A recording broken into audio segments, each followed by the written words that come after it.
Hi all of you, welcome back to Rama Reddy maths academy.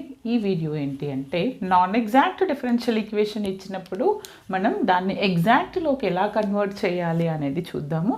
Already దీని ముందున్నటువంటి వీడియోలో non ఎగ్జాక్ట్లో ఎన్ని మెథడ్స్ ఉంటాయి అండ్ ఫస్ట్ మెథడ్ ఏ విధంగా అప్లై చేయాలో చెప్పానమ్మా.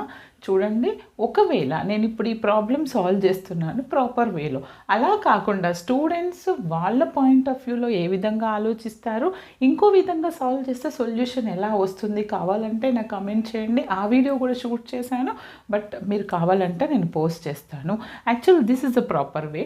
యాక్చువల్ అన్ని మెథడ్స్ నేర్చుకున్న తర్వాత ఈ ప్రాబ్లం చూడడానికి ఎలా కనిపిస్తుంది అంటే y into F of X comma Y DX ఈ ఫార్మాట్లో ఉంటుంది. అంటే 1/mx ప్లస్ ఎన్వై అని mx మైనస్ ఎన్వై అనే ఇంటిగ్రేటింగ్ ఫ్యాక్టర్ వాడతాం అక్కడ.